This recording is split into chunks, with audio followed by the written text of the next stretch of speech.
Bienvenue à toi qui passe par là. J'espère que tout va bien de ton côté et que 2023 s'est terminé comme il le fallait du mieux possible. On se retrouve donc avec la première vidéo 2024 qui était censée être la dernière vidéo 2023. Mais voilà, j'ai tardé un peu à tourner la vidéo. On est le 30 décembre. Donc le 29, pardon, le 29 décembre, donc je la mettrai en ligne mercredi prochain, je pense. Donc ici, nous allons parler de la numérologie pour l'année 2024 sur le plan collectif, mais également sur le plan individuel. Sur le plan collectif, parce que 2024 est sous le nombre du 8,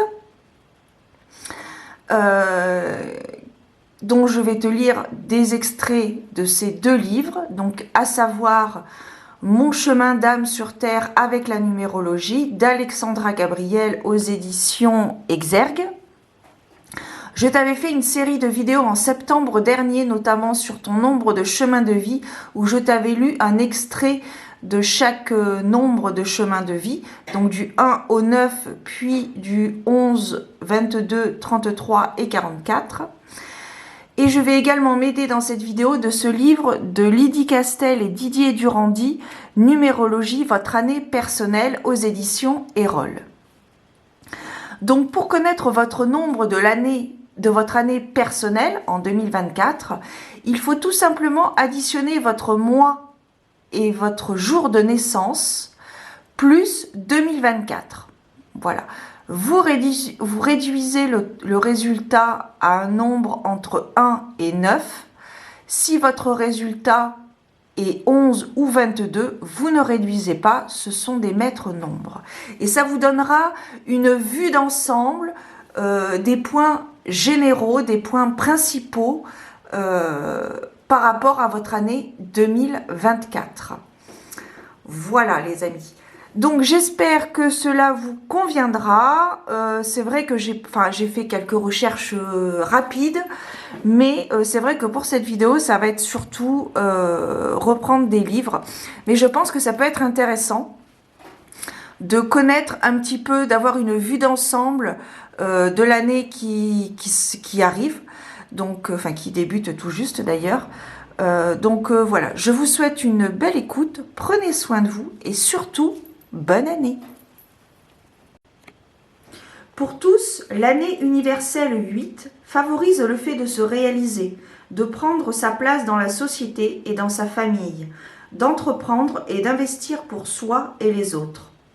Malheureusement, comme ce n'est pas évident, cette vibration engendre souvent, collectivement ou personnellement, de la violence, des frustrations, des sentiments d'injustice. Cela peut s'exprimer par des abus de pouvoir, des actions brutales, un manque de pondération dans le comportement et les actes, de l'intolérance, le fait d'être une victime ou de se positionner comme telle.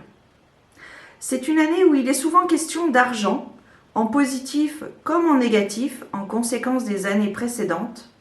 C'est une année qui peut engendrer des problèmes avec la justice s'il y a eu un manque d'honnêteté auparavant. Face à cela, il est nécessaire de prendre sa place sans violence. Quand l'histoire nous parle des années universelles 8, 1925, écriture d'un livre d'un dirigeant allemand, 1961, construction du mur de Berlin, et 2015, suite aux attentats en janvier 2015, 4 millions de Français occupent la rue sans violence, sans rien détruire, avec un panneau indiquant « Je suis Charlie ». Prise de position pacifiste exemplaire face à la violence. Cette marche aura un retentissement mondial. Pour les personnes qui sont en année personnelle 8, c'est une année puissante qui marquera souvent le tournant d'une destinée.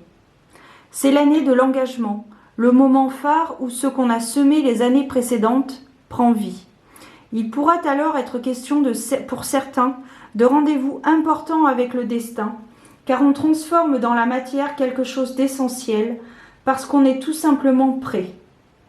L'année 7 aura sans doute été marquante, mais elle nous aura fait gagner en maturité émotionnelle et spirituelle, et on est enfin prêt.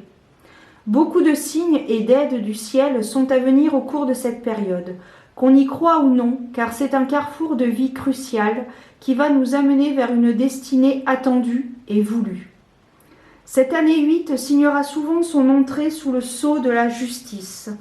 Plus que jamais, vous ne devez permettre à quiconque de vous induire en erreur, surtout si la résultante se révèle d'une profonde injustice pour vous ou pour autrui. En règle générale, c'est en année 8 qu'on peut résoudre les problématiques d'un schéma répétitif ou karmique une bonne fois pour toutes. Les difficultés possibles et les leviers pour s'en tirer. Il sera souvent question d'angoisse karmique ou transgénérationnelle. Ce que nos aïeux n'ont pu ou su exprimer ressortira de façon forte cette année, car nos émotions et ce que nous vivrons viendront se mettre en forte résonance avec leur vécu. D'où l'intérêt de s'attarder sur l'histoire de sa famille au cours des années précédentes. Quand quelque chose surgit, il convient de se demander si ça vient de nous, d'une ancienne vie ou d'un ancêtre. Les synchronicités arriveront très vite. Certains pourront rencontrer des déboires avec la justice ou toute autorité administrative. Il est souvent conseillé de mettre de l'ordre dans ses papiers, ses assurances et ses finances. D'autres prendront conscience qu'il n'y a rien de plus important que la santé physique et psychique, car, quand elle est au rendez-vous, on peut aller partout. Les conseils et les actions à favoriser. Quoi que vous fassiez ou décidiez, gardez toujours la notion de justice et d'équilibre en tête. Il sera votre fil d'Ariane tout au long de l'année. Est-ce que ce que je suis en train de faire est juste pour moi ou pour les autres? C'est aussi l'année des ancêtres et des aïeux. C'est alors le moment le plus opportun pour commencer un travail transgénérationnel s'il n'a pas déjà été amorcé en année 7, car il viendra donner des clés de compréhension précieuses pour terminer le cycle. L'année suivante, en année 9, est ainsi comprendre et donner un sens à notre expérience pour prendre un nouveau départ, délester des souffrances et des bagages qui ne sont plus les nôtres. Les placements financiers pour faire fructifier son argent sur le long terme seront favorisés cette année à condition de bien vous renseigner sur les produits convoités.